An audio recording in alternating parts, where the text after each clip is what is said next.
Magandang gabi, Efsonistas! Maupay nga gabi, Tacloban City. Unang araw ng Disyembre, taong 2024. Kayo ay muling nakikinig sa aming programa na maghahatid ng mga kaganapan sa loob at labas ng universidad. Bibigyang boses ang pulso ng kabataan at tatalakayin ang iba't ibang isyu ng lipunan. Ako ang inyong kasangga sa balitaan, Brent Jovi Despe. At ako naman ang inyong kaagapay sa Balitaktakan, Nicole Ladrera. Ito ang 107.1 WeCast Weekend.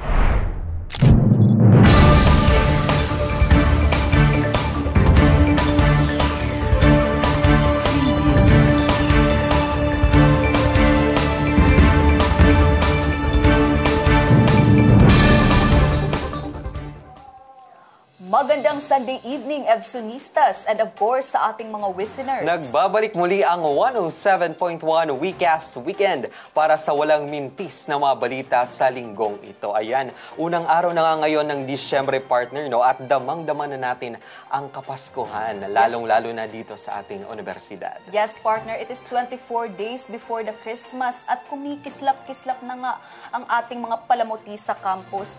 Pero ako lang ba, partner, instead na ma-feel ko yung holiday spirit, mas na-feel ko yung pressure ng finals. Oh, naku partner, sa akin naman ay on the first day of Christmas nga ay my true love gave to me sandamakmak ng mga school works. Pero buti na lang partner, no, na may mga palamuti na dito sa ating universidad.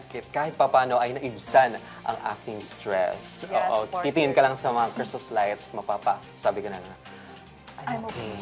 I'm fine.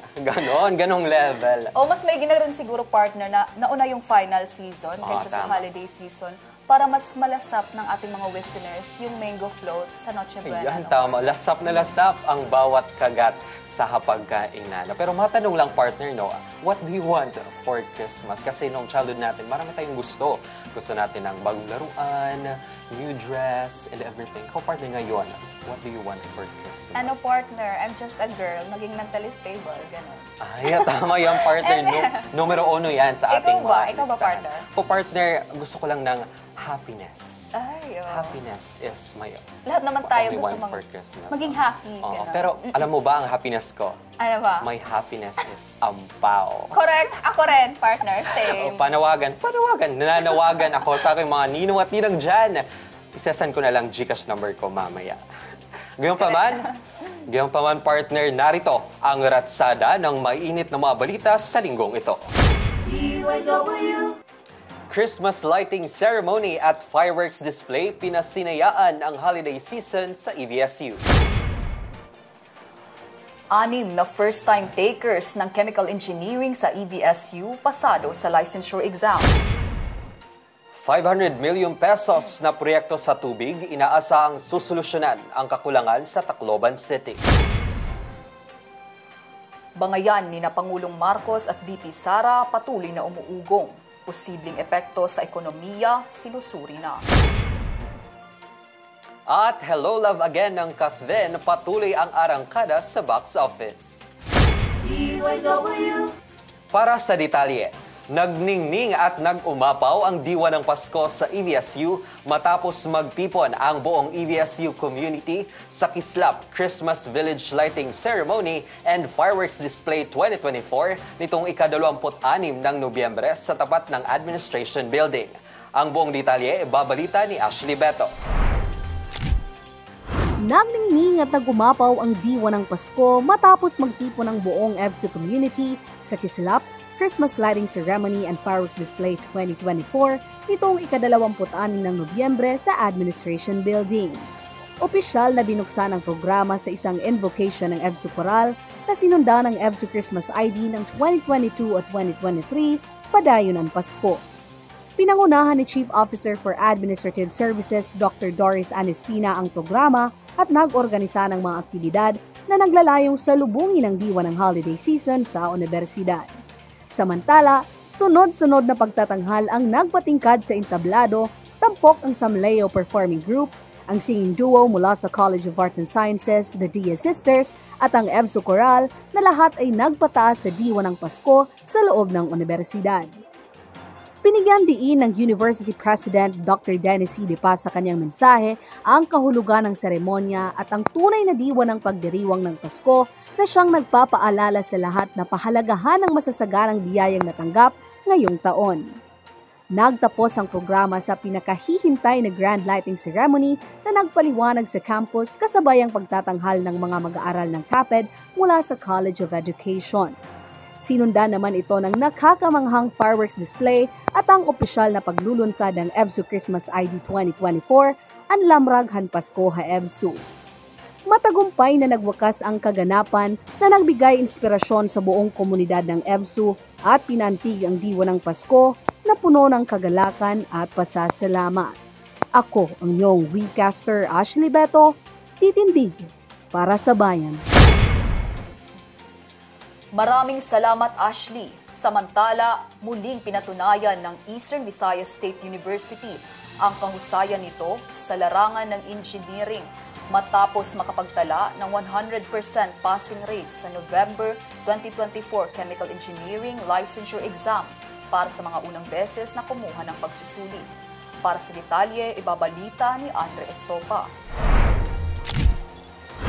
Muling pinatunayan ng Eastern Visayas State University ang kahusayan nito sa larangan ng engineering matapos makapagtala ng 100% passing rate sa November 2024 Chemical Engineering Licensure Exam para sa mga unang beses na kumuha ng pagsusulit. Inilabas ng Professional Regulation Commission ang resulta ng pagsusulit nitong November 26 kung saan naitala ng Eastern Visayas State University ang 58.3% na kabuuang passing rate kabilang na ang mga repeaters. Sa isang Facebook post, ipinahayag ng University President Dennis De Paz ang kanyang labis na kasiyahan sa tagumpay ng universidad. Aniya, "We are truly one EVSU moving forward together with excellence and unity." Tunay ngang patuloy na nagbibigay inspirasyon ng universidad sa larangan ng akademya sa Eastern Visayas. Ang tagumpay na ito ay napapakita ng dedikasyon ng Chemical Engineering Department ng universidad sa pagbibigay ng dekalidad na edukasyon. Ako ang iyong recaster, Andre Estopa, titindig para sa bayan. Maraming salamat, Andre. Samantala, isang malaking proyekto ang nagkakahalaga ng 500 million pesos ang magbibigay solusyon raw sa kakulangan ng tubig sa syudad ng Tacloban na inaasang matatapos sa unang bahagi ng susunod na taon. Tinutukan ang balitang yan ni Denise Caniete. Isang malaking proyekto na nagkakahalaga ng 500 milyong piso ang magbibigay solusyon sa kakulangan ng tubig sa Tacloban City na inaasahang matatapos sa unang bahagi ng susunod na taon. Ayon kay Ronnie Cornico, General Manager ng Leyte Metropolitan Water District o LMWD, layunin ng proyekto na makapagdagdag ng 10 milyong litro ng tubig bawat araw na tutugon sa 4.2 million liters na kakulangan ng tubig sa lungsod. Tinutukoy ang proyektong ito bilang ang Filter C Transmission Line Project na nagsimula noong 2023 at inaasahang matatapos sa Pebrero 2025 bilang bahagi ng isang joint venture ng LMWD at Prime Water Infrastructure Corporation.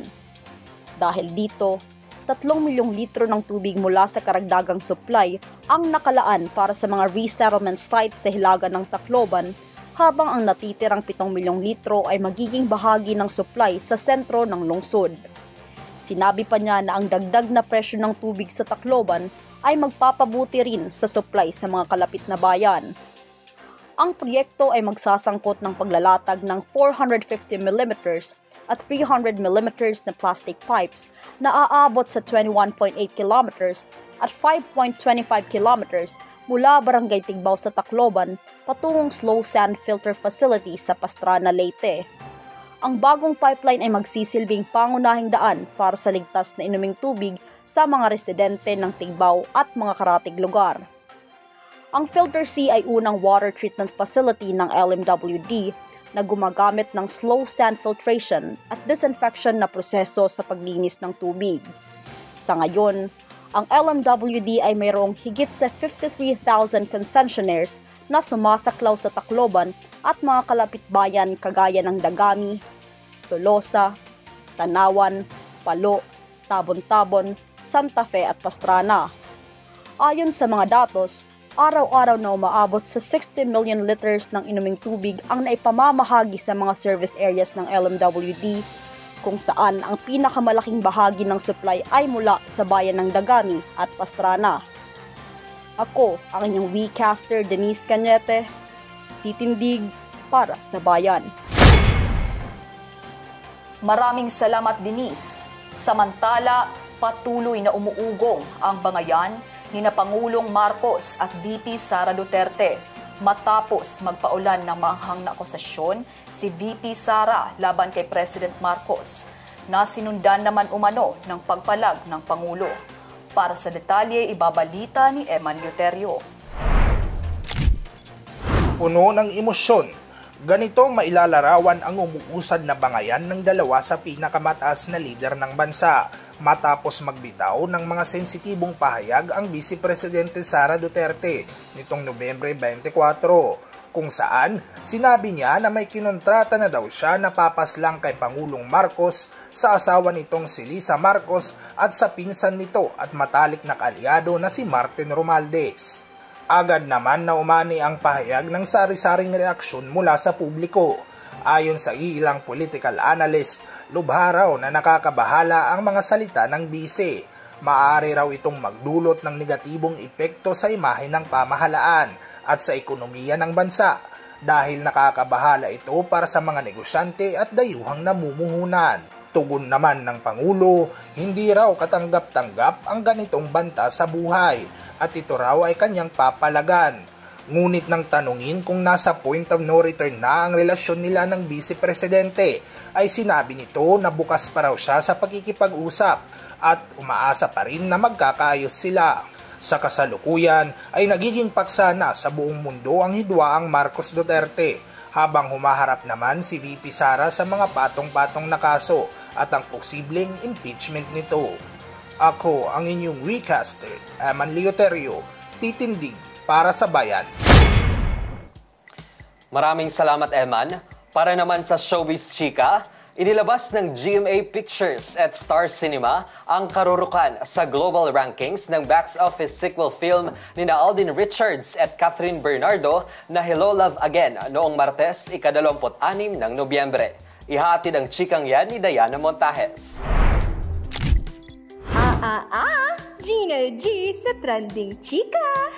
Inilabas ng GMA Pictures at Star Cinema ang karurukan sa global rankings ng box office hit sequel film ni Alden Richards at Catherine Bernardo na Hello Love Again noong Martes, ika-26 ng Nobyembre. Listeners, alam niyo bang iniulat na record-breaking ang Hello Love Again? Nakapagtala lang naman ito ng 1.6 billion pesos box office revenue at naging first ever Filipino film na lumampas sa 1 billion peso worldwide box office. O diba?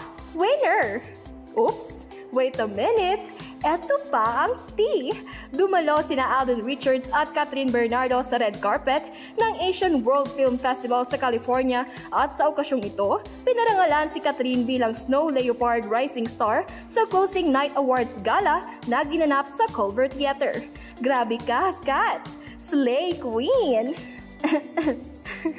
Kaway-kaway naman dyan sa mga hindi pa nakakanood like me. Ano pa ang hinihintay nyo? Manood na with someone na humahanap din. At malay nyo, siya na pala ang gawan mo. Charot!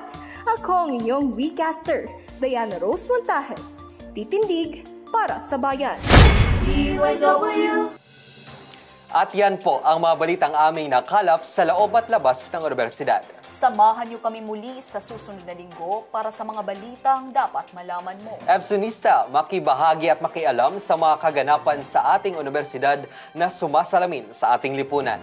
Ako ang inyong kasangga sa balitaan, Brent Jovi Despe. At ako naman ang inyong kaagapay sa Balitaktakan, Nicole Ladrera. Ito ang 107.1 Weekcast Weekend. Titindig para sa bayan.